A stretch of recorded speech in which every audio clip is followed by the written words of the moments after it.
So we're trying to surrender ourselves to the all-accomplishing power, force, consciousness, grace, divinity that is the Divine Mother, that is Durga Ma. We're asking for that to overcome us.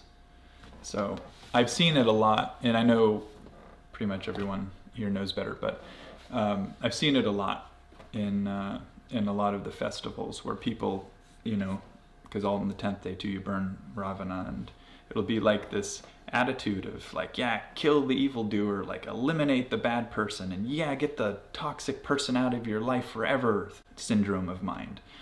That makes you very not spiritual. Just saying. We're not trying to kill anyone.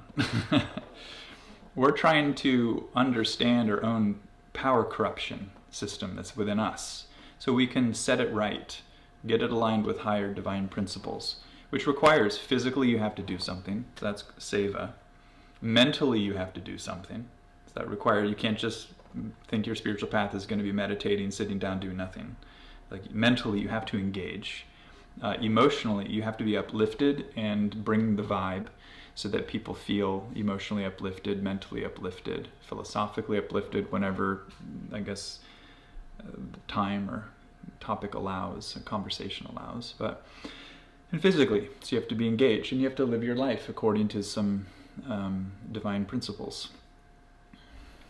So, which doesn't mean you have to look like somebody who's just given up and on appearance and hygiene and just going to sit down and make everyone see that you're spiritual. It's going to the depths of this dualistic fight. That's Mahishasura. It's not, I will surrender and sublimate myself into the Divine Mother. It is, I will fight, and me as a separate character will take over all of these lokas one by one. Drive Indra out of heaven and, take over all the different types of realms and be the leader. It's not about this. So we have these parts that usually never would show up like that, horrible. But it's this, just to understand that even if you have a spark of that, or a speck of it, or a little spot of darkness, I should say, of that, it's still connected to the great Mahishasura, the great ego, the great, aspect that is covering the way things really are as the supreme truth.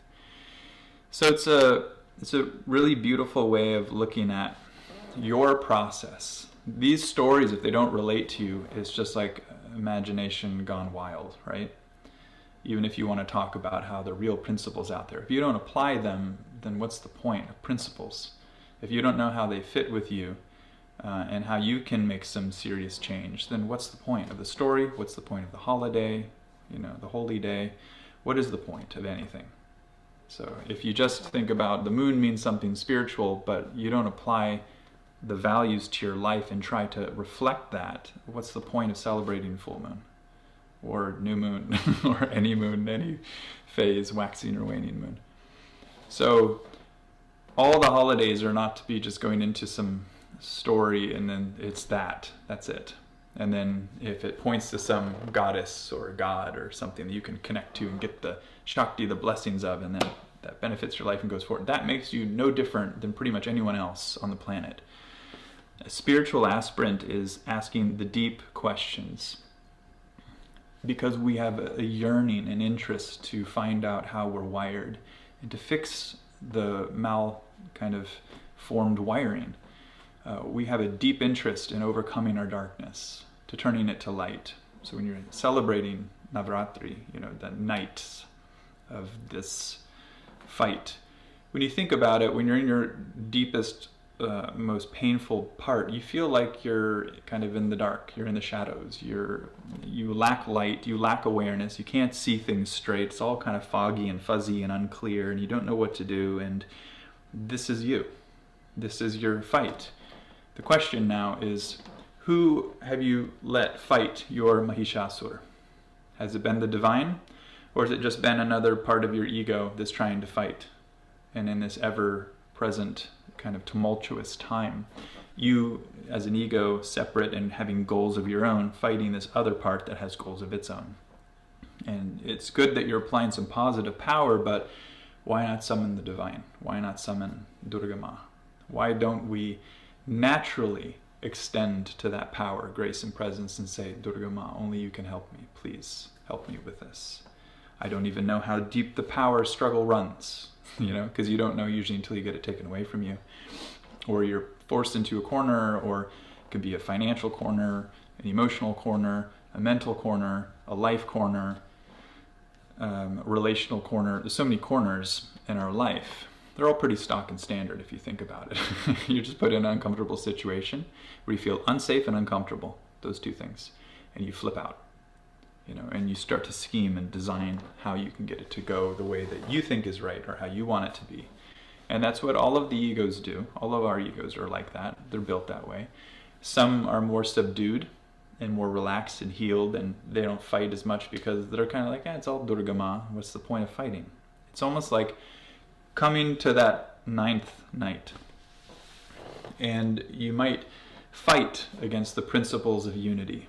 No, shouldn't all be fair. I want my take. I want what I want, and it should be this way for me. And it's like things escalate. They get bad. Mahishasura is going crazy. Your power struggles are going crazy when when you're presented from someone who's talking about unity. The dualistic part might battle and fight, or you might think it's great.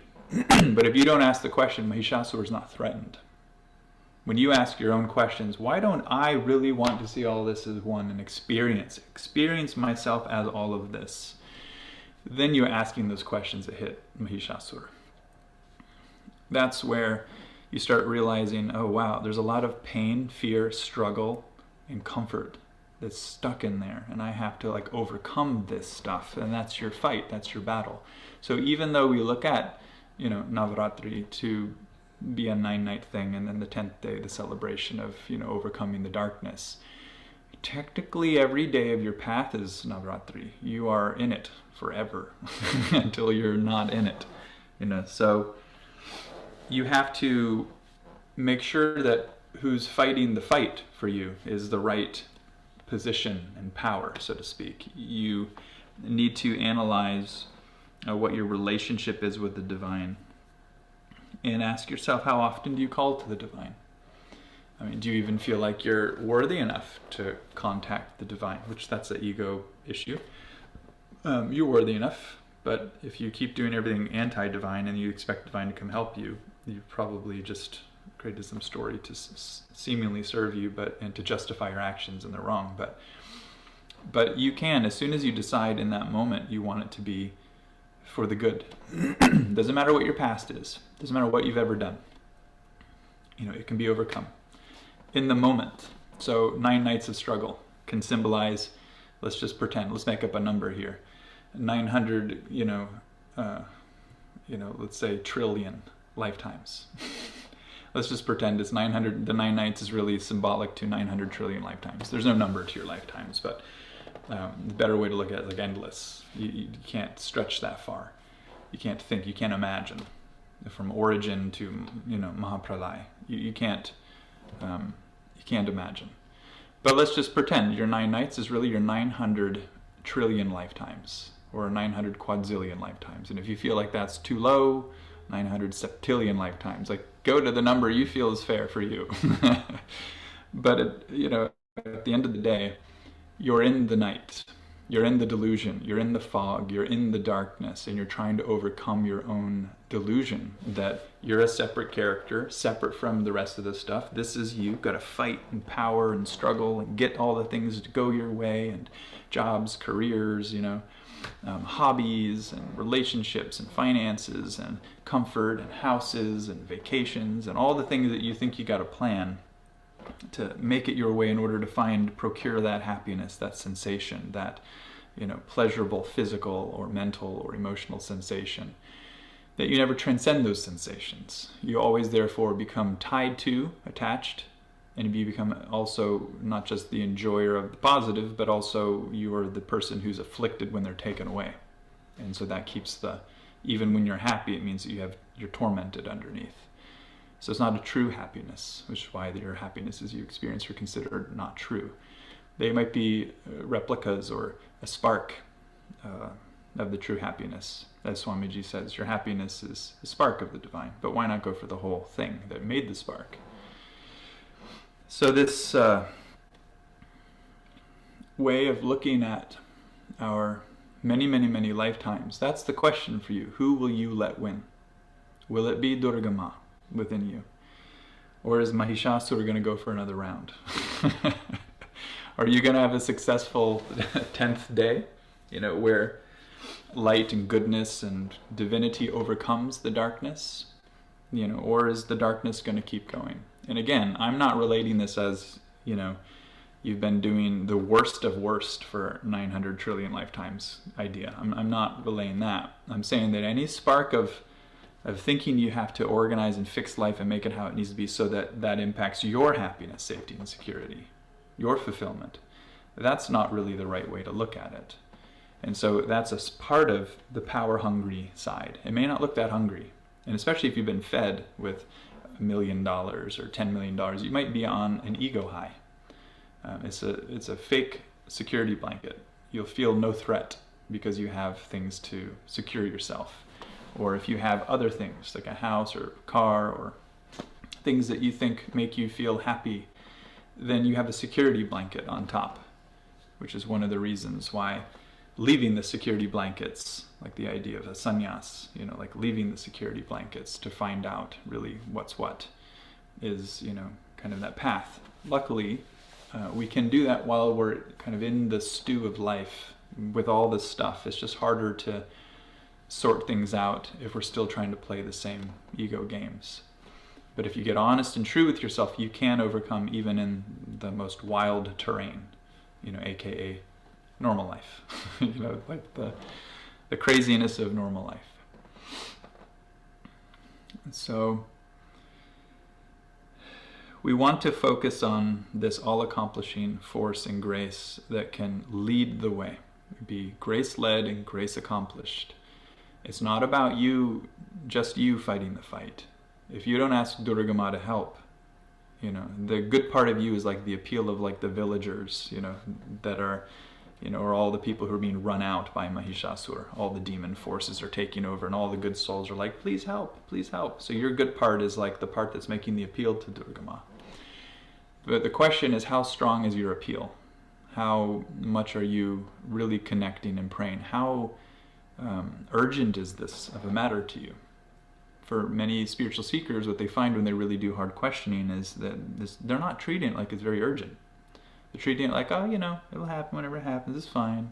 It's like not really the topic. Topic of your life should be enlightenment, so to speak. You don't have to use that term, but total surrender, grace, or recognizing your true self, whatever your terminology is. But priorities, that's what speeds up or slows down your path. Priorities in the world, very nice and responsible, but if it's done without the remembrance of the divine, truly trying to remember how it's all of this, pervading at least through all of this. If you can't take the, Brahman route where it's all of this is the divine, then you try to find at least as the substratum, kind of trying to realize the Atma of the Jiva, the Jivatma, trying to go deeper to understand how the divinity is always there, even if the play of life is always, strange looking and feeling. So it's interesting just with the symbolism, of pure spiritual wisdom, love, knowledge, understanding, protecting along the way of the path, and it's like, and holding all the cosmic power, and not by needing to wield it by force, but it could, but it's more of, it just is. So when you just are everything, you could say that you cannot be overcome. Now as a person, if you're translating that, you make it arrogant and think, I just need to realize that, and then I cannot be overcome. That's Mahishasura. So, it has to do with, you have to have the right reasoning mind. Spiritual people should be very reasonable. Everyone has an unreasonable moment, but in total, we should be reasonable people. Not just, we shouldn't look like lunatic fanatics that are just doing all this spiritual stuff and making a mockery of the spiritual name, kind of Vedic or Vedantic tradition. There's a lot of that stuff out there that does make a mockery, a mess, and wrong focus on spiritual principles. The primary thing is realizing your Atma. If Swamiji says one thing, this is how I used to treat it, even prior to meeting Swamiji, when I would read things from beings or saints or teachers that were talking about enlightenment, I would treat it like, okay, if a saint said this, all of this is God. You just have to believe it. And then your mind is going to rebel. And the work is fighting your rebelling mind. That's Mahishasura. Durga Ma says, look, it's all me. And Mahishasura said, never. If you want to kind of play with the story a little bit, it's like, never, I will not surrender, I will not give up, I will not relent, I will win. And Durga Ma basically, attitude of, look, you can't. Simple as that. It's not going to work. And there can be time that it takes. So let's imagine our 900, trillion, 900, whatever, lifetimes. Just imagine. When are you going to be done fighting against unity? Why is it so hard for you to believe that all of this is you? So it's a very different way to engage with yourself on a day-to-day basis. You can't just tell yourself, all of this is one, I am one, all of this is the divine, and then expect yourself to believe it. You actually have to engage and find those resistant parts.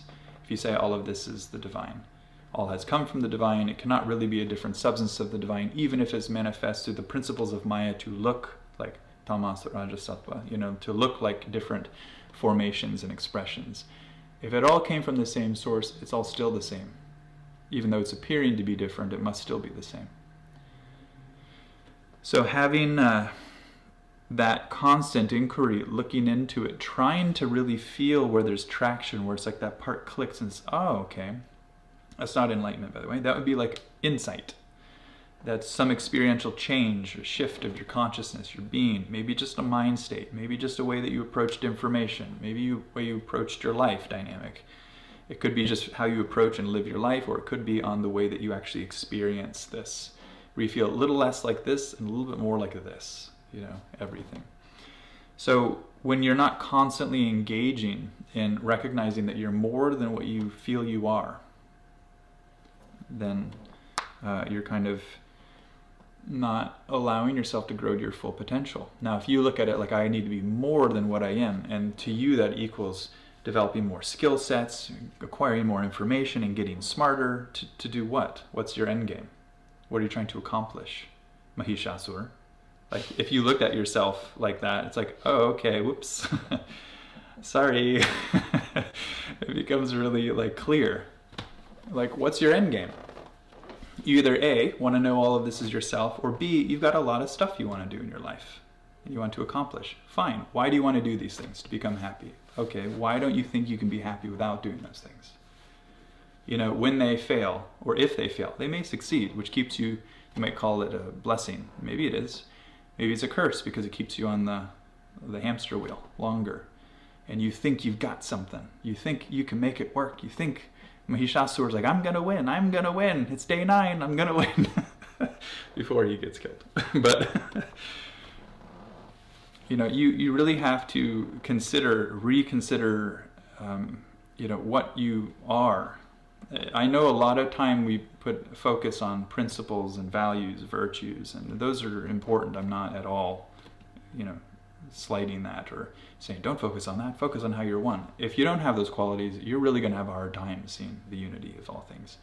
If I don't express love to a flower, but I say I'm all one and one with the flower, and then I just kind of trample all over it, there's zero respect there. Something's off in me. I have to you have to live with respect and love and care, and it's a very different way of being, a different attitude, which I know most of you already know this anyway, but sadhana is one part practice, one part kind of, you call it information, dharma talk, but it's you hear a lot, you learn a lot pretty quickly.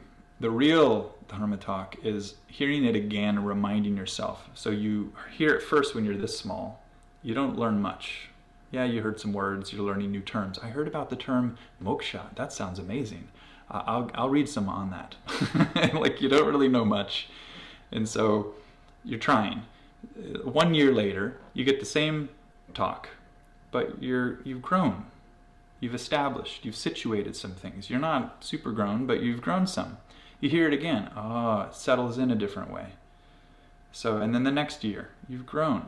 And so constantly you're settling in to this great truth. And over time, you just hit this supreme state of relaxation, this santosha, or contentment, or shanti, as you all know these terms. But you relax into it, which means you're not fighting anymore. This deep peace that you hear yogis talk about means they're not fighting life. They understand. Externally, you can create lines of actions and missions and all of this, but there's no fight. When you fight, you're like not understanding Maya. And that doesn't mean that personally you can't be standing up and fighting, but the difference is what looks to be outside is standing for truth. What's inside is there's no fight. When you're fighting outside, but inside you're fighting too, then you're not, and hopefully you're fighting for the right things. And hopefully you're fighting for unity and truth and not just thinking you are. It's like, people fight for so many things, but the question is kind of what's the end game? What's the value? So a lot of good things have a lot of good value, but they can all miss the divine. All of the good things that we do, as you focus on good, there are many levels of more positive that don't necessarily connect with divinity in any near lifetime. If you might say, yes, it all adds and it helps. Sure, it all does. But if that means that you're on a 900 billion more lifetime trajectory until enlightenment, the question for you is it worth it for you if it takes that long? And I'm making up numbers, obviously. You can't number this stuff. So all the times you try to do that, it's a little silly. But to give some feeling of an extension of, look, this path can go either way. It can be very speedy, very fast for you if you invoke the power of Durga Ma. And you really apply. You really have to want to overcome Mahishasura. But you're also Mahishasura, so you also have to stop fighting her. So the more you fight her, the longer your path goes, So Navaratri might become, Ananta Ratri, infinite, endless. There'll be some end, but we don't want that to happen. So this darkness, these nights, are your own ignorance. They're your own misunderstandings. It's not an impossible thing to have real experiential consciousness changes where you become more and more the fabric that you thought you lived in a realm, and you turn out that you experience yourself more to be that realm and all the inhabitants and plays, and you are the Maya, and it's also playing you, and you feel a double connection until it continues to maybe it's always there, I don't know. It's not like I've hit the supreme height or something, so I can't speak to that's a Swamiji topic. But there's this process of actually becoming. You could call it realization, and that's fine. It's a reverse. Instead of you being you becoming, it's more of a letting go of this and realizing you are. It's the same thing, just said two different ways. All teachings just say things from different states of, it's just a perspective thing. All can work. The point is all of this one substance or many? Even the gunas, where do they come from? Was that one substance or many? Do the gunas all come from their own respective source? And therefore, there's three sources. Okay, fine, if that's your mindset. Where did those three sources come from?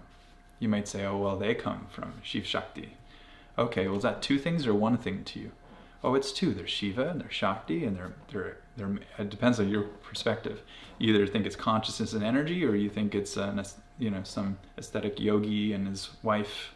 It depends on how you think of things. Is this a supreme principle or is this a smaller thing? That's up to you.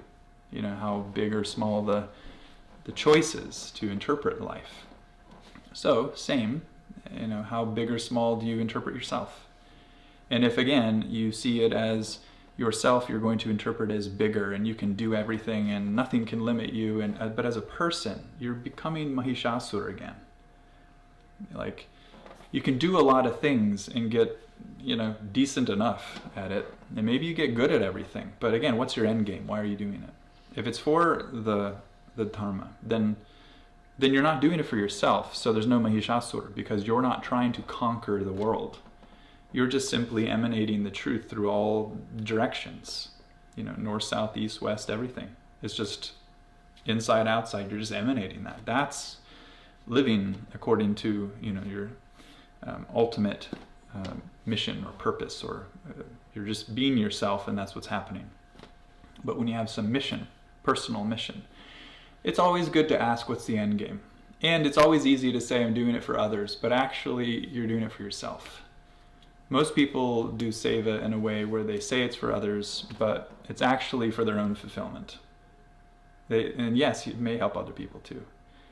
But the question is it really for others? Or is this really about you?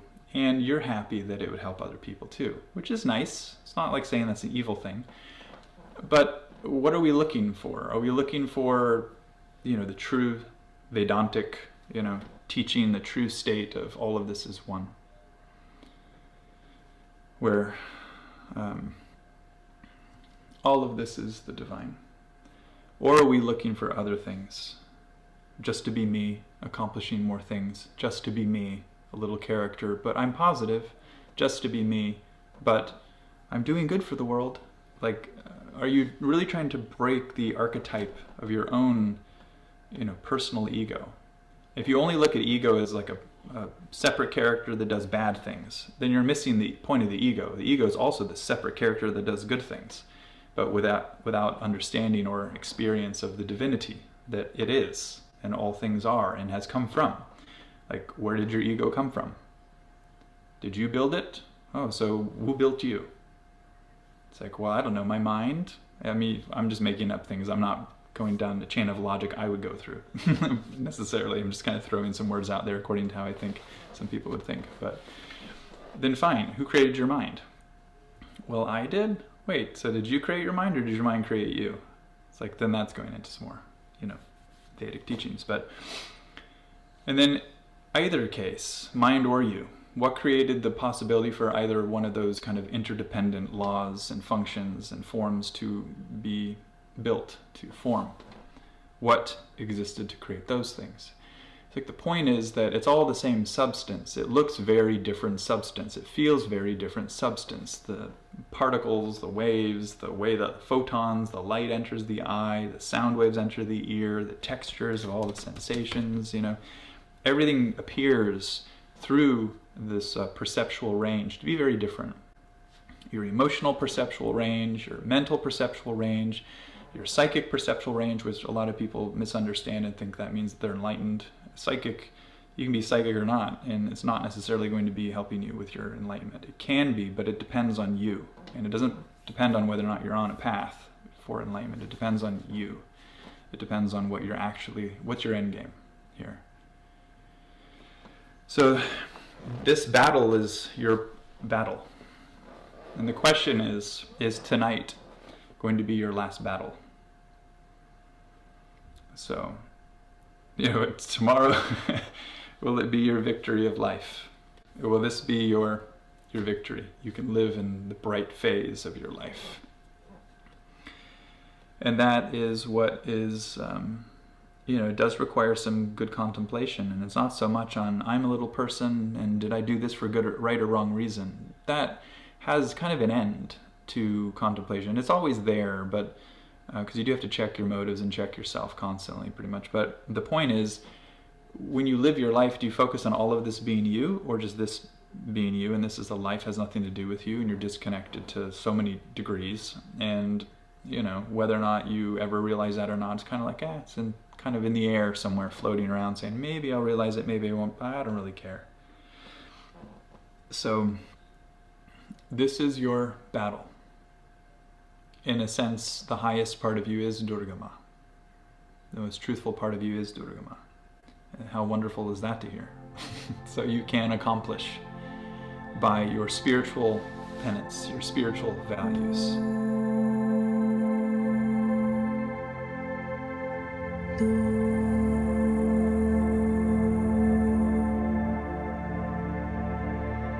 Durga